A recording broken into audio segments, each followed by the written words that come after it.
ಎಲ್ಲರಿಗೂ ನಮಸ್ಕಾರ. Welcome to my YouTube channel ಕನ್ನಡತಿಯ ಕಥಾಸುದೆ. ಜೀವವೇ ಪ್ರೀತಿಸು ಜೀವ ಹೋಗುವಂತೆ. ಧೃತಿಯ ಹುಟ್ಟು ಹಬ್ಬದ ದಿನವೇ ರಜತ್ ಅವಳ ಲಡ್ಡು ಮಾಮ ಎಂದು ಅವಳೆದುರು ಒಪ್ಪಿಕೊಂಡಿದ್ದ. ಕೇಕ್ ಕಟ್ಟಿಂಗ್ ಮುಗಿದ ಮೇಲೆ ಅಜ್ಜಿಯನ್ನು ಮಲಗಲು ಕಳಿಸಿ ಅಲ್ಲೇ ಹೊರಗೆ ಕುಳಿತಿದ್ದರು. ರಿಂಕು ಸುಮ್ಮನೆ ಅವರ ಪಕ್ಕ ಕುಳಿತಿದ್ದ. ರಜತ್, ನಿಜವಾಗಿಯೂ ನೀವೇ ನನ್ನ ಲಡ್ಡು ಮಾಮನ? ಮತ್ತೊಮ್ಮೆ ಅವನ ಎದೆಗೆ ಹೊರಗೆ ಕೇಳಿದಳು. ಹೌದು ಕಣೆ, ಇನ್ನು ಯಾವ ಥರ ಹೇಳಲಿ ನಾನು? ಅವಳ ಹಣೆಗೆ ಬೆಚ್ಚನೆಯ ಮುತ್ತಿಟ್ಟ. ಆ ಮುತ್ತಿನಲ್ಲಿ ಅವಳೆದೆಗೆ ಅಗಾಧವಾದ ಒಲವಿತ್ತು. ಇಲ್ಲ, ನನಗೆ ಯಾವಾಗಲೂ ನೀವೇ ನನ್ನ ಮಾಮ ಅಂತ ಅನ್ನಿಸಿತ್ತು. ಆದರೆ ನನ್ನನ್ನೆಲ್ಲ ಅನುಮಾನಗಳಿಗೆ ಅಂತ್ಯ ಅಡ್ಡಿದ್ದು ನೀವೇ ಅಲ್ವಾ? ಅವನೆದೆ ಗುಂಡಿಯಿಂದ ಆಚೆ ಬರಲು ಇಚ್ಛಿಸಲಿಲ್ಲ ಹುಡುಗಿ. ಎಲ್ಲದಕ್ಕೂ ಕಾರಣ ಇದೆ ಕಣೆ. ನನಗೆ ಈಗಲೂ ನಿನ್ನ ಬಳಿ ಹೇಳಲು ಇಷ್ಟವಿರಲಿಲ್ಲ, ಆದರೆ ಹೇಳಬೇಕಾದ ಪರಿಸ್ಥಿತಿ ಬಂತು. ಅವಳ ತಲೆ ನೆರವೇರಿಸುತ್ತಾ ನುಡಿದ. ನಿಮಿಷಗಳಾದರೂ ಅವಳಿಂದ ಯಾವ ಉತ್ತರ ಇಲ್ಲ. ಅವನ ಎದೆ ಮೇಲೆ ತನ್ನನೇ ಅನುಭವ ಆದಾಗ ಅವಳ ಮುಖ ಬೊಗಸೆಯಲ್ಲಿ ಹಿಡಿದು ನೋಡಿದ. ಕಣ್ಣೀರು ಹಾಕುತ್ತಿದ್ದಾಳೆ ಧೃತಿ. ಯಾಕೆ ಇವಾಗ ಅಳೋ ಅಂಥದ್ದು? ಏನಾಯಿತು? ಅವಳ ಕಣ್ಣೀರು ಕಂಡು ದ್ರವಿಸಿದ್ದ ಅವ. ಹೇಳು ಅಂತ ಪರಿಸ್ಥಿತಿ ಬಂದಿದ್ದಕ್ಕೆ ಹೇಳಿದೆ ಅಂದಲ್ಲ, ಇಲ್ಲದಿದ್ದರೆ ಜೀವನ ಪೂರ್ತಿ ಕಾಯುತ್ತಲೇ ಕಳೆಯಬೇಕಿತ್ತ ನಾನು? ನನ್ನ ಕಂಡರೆ ನಿನಗೆ ಈಗಲೂ ಇಷ್ಟ ಅಲ್ಲ ಅಲ್ವಾ ಮಾಮ? ಅವನ ಕಣ್ಣಲ್ಲಿ ಕಣ್ಣಿಟ್ಟು ನೋಡಿದಳು. ಹುಚ್ಚಿ, ಲಡ್ಡು ಮಾಮ ಆಗಿ ನಿನ್ನೆದುರು ಬರದೆ ಹೋಗಿದ್ದರೆ ಏನಂತೆ? ನಿನ್ನ ಮನಸ್ಸಿನಲ್ಲದೆ ಆಗಲೇ HP ಆಗಿ ಸ್ಥಾನ ಪಡೆದುಕೊಂಡಿದ್ದೆ ಅಲ್ವಾ? ಅವಳ ಕಣ್ಣುಗಳಿಂದ ಜಾರಿದ ಕಂಬಿನಿ ತೊಳೆದು ಎರಡೂ ಕಣ್ಣಿಗೂ ಮುತ್ತಿಟ್ಟ. ಇಲ್ಲ ರಜತ್, ನಿಮ್ಮನ್ನು ಎಂದಿಗೂ ಒಪ್ಪಿದ್ದೆ ನಾನು. ಆದರೆ ನನ್ನ ಬುದ್ಧಿ ಮಾಮನಿಗೆ ಮೋಸ ಮಾಡ್ತೀಯಾ ಅಂತ ಹೇಳುತ್ತಿತ್ತು. ಹಾಗೆ ಒಪ್ಪಲಿಲ್ಲ. ತನ್ನ ಮನವ ಅವನೆದುರು ತೆರೆದಿಟ್ಟಳು. ಹೌದಾ, ನನಗೆ ಗೊತ್ತೇ ಇರಲಿಲ್ಲ ನೋಡು. ಹುಸಿನಕ್ಕು ಅವಳ ಕಾಲ ಮೇಲೆ ಮಲಗಿದ. ನೀವಿದ್ದೀರಲ್ಲ? ರಿಂಕು ಸುತ್ತ ಹೋದ. ಆತ ವಿಕಾಸ್ ಹೇಳಿದ್ದ ಅಲ್ವಾ? ರಜತ್ ಮತ್ತೆ ಪಕ್ಕ ಕುಳಿತಿದ್ದ ರಿಂಕುವನ್ನು ನೋಡಿದಳು. ಇಲ್ಲ, ಅವನು ಹೇಳಿದ ಕತೆ ಅರ್ಧ ಮಾತ್ರ ಸತ್ಯ, ಇನ್ನರ್ಧ ಸುಳ್ಳು. ರಿಂಕು ಸಾಯಲಿಲ್ಲ, ಸಾವಿನ ಬಾಗಿಲು ತಟ್ಟಿದ್ದ. ಅವಳ ಮಡಿಲಲ್ಲಿ ಚಿಕ್ಕ ಮಗುವಿನಂತೆ ಮಲಗಿದ್ದ. ಹೌದಾ ರಜತ್, ನನಗೆಲ್ಲ ವಿಷಯ ಹೇಳಿ ಪ್ಲೀಸ್. ನನಗೆ ಅದು ಮನೆಗೆ ಬೆಂಕಿ ಬಿದ್ದಾಗಿನಿಂದ ಇಲ್ಲಿವರೆಗೂ ನಡೆದ ಎಲ್ಲ ಘಟನೆಗಳನ್ನು ಹೇಳಿ. ಅವನ ತಲೆಕೂದಲಲ್ಲಿ ಕೈ ಆಡಿಸುತ್ತಾ ನುಡಿದಳು. ಇವಾಗ ಟೈಮ್ ನೋಡು, ಮಲಗೋಣ ಬಾ, ನಾಳೆ ಹೇಳ್ತೀನಿ ಎಂದು ಅವಳನ್ನು ಬಲವಂತದಿಂದ ಕರೆದೊಯ್ದ. ರಜತ್, ನಿಮ್ಮನ್ನು ನಾನು ರಜತ್ ಅಂತ ಕರಿಬೇಕಾ, ಲಡ್ಡು ಮಾಮ ಅಂತ ಕರಿಬೇಕಾ, ಅಥವಾ HP SP ಅಂತ ಕರಿಬೇಕಾ? ಪಾಪ, ಅವನಿಗೀಗ 4-6 ಹೆಸರುಗಳು. ನಿನಗೆ ಯಾವುದು ಇಷ್ಟನೋ ಹಾಗೆ ಕರಿ. ಇವಾಗ ಮಲಗು ಎಂದು ಸೋಫಾದತ್ತ ನಡೆದ. ನಾನು ನಿಮ್ಮನ್ನು ರಜತ್ ಅಂತಾನೆ ಕರೆಯೋದು, ಆದರೆ ನೀವೇನೆಂತ ಕರಿತೀರಾ? ಸರಿಯಾದ ರಾತ್ರಿಯಲ್ಲಿ ಎಂಥದ್ದೋ ಪ್ರಶ್ನೆ ಇವಳದ್ದು. ನಾನು ಇನ್ನು ದುರ್ಗವ್ವ ಅಂತ ಕರಿತೀನಿ. ಬರುತ್ತಿದ್ದ ನಗುವ ತಡೆದು ನುಡಿದಾಗ ಕೋಪದಲ್ಲಿ ಅವನ ಬಳಿ ಓಡಿದಳು. ಏನು ದುರ್ಗವ್ವನ? ಮರ್ಯಾದೆಯಿಂದ ಧೃತಿ ಅಂತ ಕರಿಬೇಕಷ್ಟೇ, ಇಲ್ಲ ಕೊಲೆ ಮಾಡಿಬಿಡ್ತೀನಿ. ಸೋಫಾ ಮೇಲೆ ಮಲಗಿದ್ದವನ ಮೇಲೆ ಕುಳಿತಳು. ಹಾಂ, ಈ ಡೀಲ್ ಓಕೆ, ಆದರೆ ಅದಕ್ಕೆ ಲಾಭ ಏನು ಎಂದು ಅವಳ ಕೈ ಹಿಡಿದು ತನ್ನ ಮೇಲೆ ಎಳೆದುಕೊಂಡ. ಅಲ್ಲಿಯವರೆಗೆ ಚೆನ್ನಾಗೇ ಇದ್ದ. ಅವಳ ಹೃದಯ ರೇಗಿಸಿಬಿಟ್ಟಂತೆ ವೇಗವಾಗಿ ಬಡಿಯಲಾರಂಭಿಸಿತು. ಯಾಕೆ ಬಾಯ್ಬಡಿಕೆ? ಸುಮ್ಮನದೆ, ಮಾತಾಡು, ಏನು ಲಾಭ ಕೊಡ್ತೀಯಾ? ಅವನ ಮಾತಿನಲ್ಲ ಭಾವ ಅವಳ ಮನದಾಸೆಗಳನ್ನು ಕೆಣಕಿತು. ಏನಿಲ್ಲ ಬಿಡಿ, ಟೈಮ್ ಆಯಿತು ಎಂದು ಬಿಡಿಸಿಕೊಳ್ಳುವ ಪ್ರಯತ್ನ ಮಾಡಿದಳು. ಆದರೆ ಅವಳ ಬಿಡದೆ ಅವಳ ನಡುವ ಮೇಲೆ ಹಿಡಿತ ಬಿಗಿತ ಮಾಡಿದ. ಇದೇ ಥರ ತಾರುಗೆ ಹೇಳಿದರೆ ಎಂದು ರಾಗ ತೆಗೆದ ಅಷ್ಟೇ. ಏನು ತಾರುಣ? ನಾನು ಮರ್ತೇ ಬಿಟ್ಟಿದ್ದೆ. ಯಾರವಳು? ಮುಖದ ಮೇಲಿನ ನಾಚಿಕೆ ಹೋಗಿ ಕೋಪ ಬಂತು. ಅವಳಾ? ಅವಳೇ. ಅವಳು? ಹಾಂ, ಅವಳು. ಈಗ ಹೇಳ್ತೀಯೋ ಕೊಂದು ಬಿಡ್ಲೋ? ಅವನ ಕುತ್ತಿಗೆ ಕೈ ಹಾಕಿದಾಗ ನನ್ನ ತಂಗಿ ಎಂದು ಅವಳ ಕೊರಳ ಇಳಿಜಾರಿಗೆ ಮುತ್ತಿಟ್ಟ. ಏನು ತಂಗಿನಾ? ಒಂದು ನಿಮಿಷ ಯೋಚಿಸಿ, ಎಲ್ಲಿಂದ ತಂಗಿ? ಯಾವ ಕಡೆಯಿಂದ ತಂಗಿ? ಅವನ ಮೂಗಿನ ಮೇಲಿನ ಹಲ್ಲಿನಂತೆ ಪ್ರಹಾರ ಮಾಡಿದಳು. ತಂಗಿ ಅಂದರೆ ಕಮಿಷನರ್ ಜಾನಕಿರಾಮ್ ಅವರ ಮಗಳು ತಾರಿಣಿ ಅಂತ ಎಂದವ ಅವಳ ಮೂಗಿಗೆ ಪುಟ್ಟ ಮುತ್ತಿಟ್ಟ. ಓಹ್ ಹೌದಾ, ಹಾಗಾದರೆ ನನ್ನ ಉರಿಸೋಕೆ ಅಂತಲೇ ಹಾಗೆ ಮಾಡಿದ್ದ?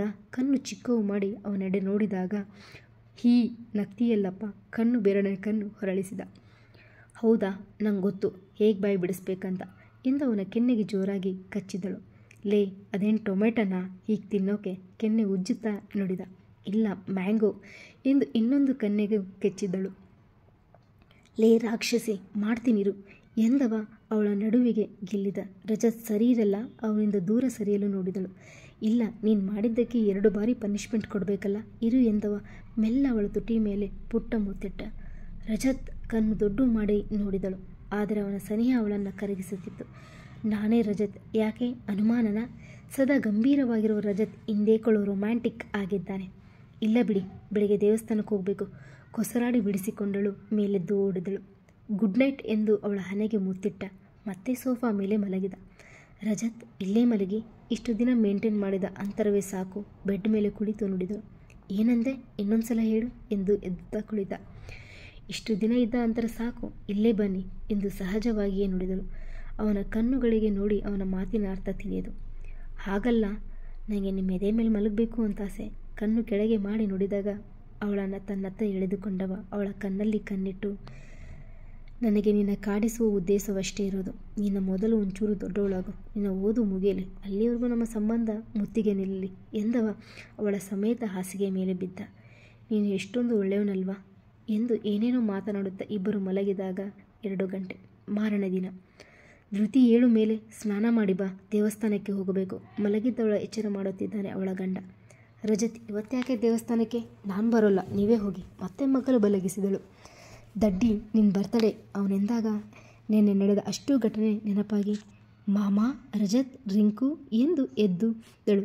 ರಜತ್ನ ಅಪ್ಪಿ, ನನ್ನೇ ಮರ್ತುಬಿಟ್ಟೋಗಿಲ್ಲ ತಾನೇ ಎಂದು ಅವನ ಕೊರಳ ತಬ್ಬಿದಳು. ಇಲ್ಲ ಕಣೆ, ಹೋಗು, ಮೊದಲು ಸ್ನಾನ ಮಾಡಿ ಬಾ. ಆಗಲ್ಲ ಅಂದರೆ ನಾನು ಹೆಲ್ಪ್ ಮಾಡ್ತೀನಿ ಎಂದು ಕಣ್ಣು ಹೊಡೆದನು. ರಜತ್, ನೀವು ಇದೆಲ್ಲ ಯಾವಾಗ ಕಲ್ತಿದ್ದು ಎಂದು ದೊಡ್ಡ ಕಣ್ಣು ಬಿಟ್ಟಳು. ನಾನು ಮಾಡ್ತೀನಿ, ನೀವು ಹೋಗಿ ಎಂದು ಬಾತ್ರೂಮ್ ಕಡೆ ಓಡಿದಳು. ಇನ್ನೂ ತುಂಬ ಕಲ್ತಿದ್ದೀನಿ ಎಂದು ಕೂಗಿ ಅವಳಿಗಾಗಿ ತಂದಿದ್ದ ಬಟ್ಟೆ ಬೆಡ್ ಮೇಲೆ ಇಟ್ಟು ಕೆಳಗೆ ನಡೆದ. ಸ್ನಾನ ಮುಗಿಸಿ ಬಂದಳು. ಅವನಿಟ್ಟ ಬಟ್ಟೆ ನೋಡಿ ಮೈಗೇರಿಸಿಕೊಂಡಳು. ಅಳತೆ ಸರಿಯಾಗಿಯೇ ಇತ್ತು. ಅವನು ಇಟ್ಟ ಪಿಂಕ್ ಕಲರ್ ಗೌನ್ ಧರಿಸಿ ತಲೆ ಕೂದಲನ್ನು ಉಪ್ಪುವಾಗಿ ಬಾಚಿ ಮುಖಕ್ಕೆ ಒಂದಿಷ್ಟು ಮೇಕಪ್ ಮಾಡಿಕೊಂಡಳು.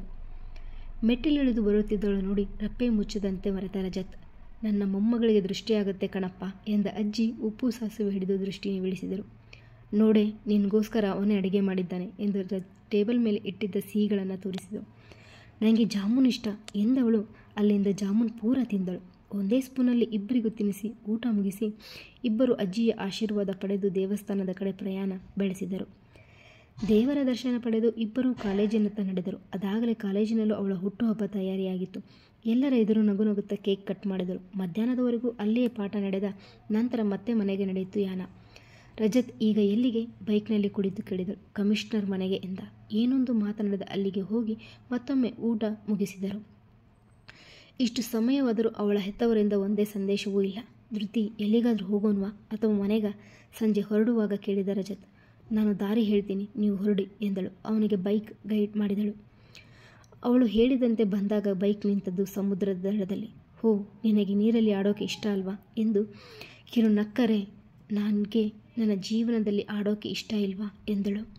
ಒಮ್ಮೆ ಆಶ್ಚರ್ಯದಿಂದ ಅವಳ ಮುಖ ನೋಡಿದ. ನನ್ನ ಬಾಲ್ಯದ ಫೋಟೋ ತೋರಿಸಿ, ನನ್ನ ರಿಂಕು ಥರದ ನಾಯಿ ತೋರಿಸಿ 4 ಪ್ರೀತಿಗಳ ಮಾತು ಆಡಿದರೆ ನಾನಿನ್ನ ಒಪ್ಪಿ ಬಿಡಬೇಕಾ? ಅವಳ ಮಾತು ಎದುರುಗಿದ್ದವನು ಎದೆ ನಡುಗಿಸಿದ್ರು. ಧೃತಿ, ನಿನ್ನ ಮಾತಿನ ಅರ್ಥ ಏನೇ? ಅವಳತ್ತ ಹೆಜ್ಜೆ ಹಾಕಿದ ನೋಡಿದ. ನಿನಗೆ ಗೊತ್ತಿಲ್ವಾ ನನ್ನ ಮಾತಿನ ಅರ್ಥ ಏನಂತ? ಕೈ ಕಟ್ಟಿ ಅವನನ್ನು ದಿಟ್ಟಿಸಲು. ನಿಜವಾಗಿಯೂ ನಾನು ನಿನ್ನ ಮಾವ ಕಣೆ, ಸಪ್ಪೆ ಮುಖ ಮಾಡಿದ. ನಿನ್ನ ಮುಖ ನೋಡಿ ನಾನು ಮಗಳಾಗಲಾರೆ. ನನಗೆ ಸತ್ಯ ಹೇಳು, ಯಾರು ನನ್ನ ಮಾವ? ನೀನಾದರೆ ಯಾಕೆ ಇಷ್ಟು ದಿನ ದೂರ ಇದ್ದೆ? ನನ್ನೊಂದಿಗೆ ಹೇಳುವ ಮನಸ್ಸು ಮಾಡಲಿಲ್ಲ. ಯಾಕೆ? ನಿನ್ನ ಉದ್ದೇಶ ಏನು? ನನ್ನ ದೇಹದ ಮೇಲಿನ ಆಸೆಯೋ, ನನ್ನ ತಂದೆಯ ಮೇಲಿನ ಕೋಪವೋ? ಅಜ್ಜಿಗೆ ಬೇಸರ ಮಾಡಬಾರದೆಂದು ನಿನ್ನೆ ಒಪ್ಪಿಸಿದಂತೆ ನಟಿಸಿದೆ. ಈಗ ಆ ನಗು ನೋಡಿ ಸಹಿಸಲಾಗಲಿಲ್ಲ. ಆದರೂ ತಡೆಯದೆ ಇದುವರೆಗೂ ಇಷ್ಟೊತ್ತವರೆಗೂ ನಿನ್ನನ್ನು ಸತ್ಯ ಒಪ್ಪಲು ತಯಾರಿಲ್ಲ. ಹೇಳು, ಯಾರು ನೀನು? ನನ್ನ ಜೀವನಕ್ಕೆ ಹೇಗೆ ಬಂದೆ? ಯಾಕೆ ಬಂದೆ? ಅದರ ಹಿಂದಿನ ಉದ್ದೇಶವನ್ನು ಕೈಕಟ್ಟು ಕಣ್ಣು ಕೆಂಪು ಮಾಡಿದಾಗ ಮನೆಯಲ್ಲೇ ಹೇಳೋಣ ಅಂತಿದ್ದೆ. ಆದರೆ ಈಗಲೇ ಹೇಳಬೇಕಾ? ಸರಿ ಕೇಳು ಎಂದವ ಅವಳನ್ನು ಅಲ್ಲಿ ಕೂರಿಸಿ ತಾನು ಕುಳಿತ. ನಾನು ರಜತ್ ಪಟೇಲ್, ನಿನ್ನ ಮಾಮ. ಸತ್ತ ನನ್ನ ಅಪ್ಪ ಕೇಶವಮೂರ್ತಿ, ಅನಸೂಯ ಅವರ ಆನೆಗೂ ನಾನು ನಿನ್ನ ಮಾವ, ಅವರ ಮಗನೇ ಎಂದವ ತನ್ನ ಕತೆ ಹೇಳಲು ಪ್ರಾರಂಭಿಸಿದ. ಮತ್ತೆ ಸಿಗುವ ಅಭಿಪ್ರಾಯಗಳನ್ನು ತಿಳಿಸಿ.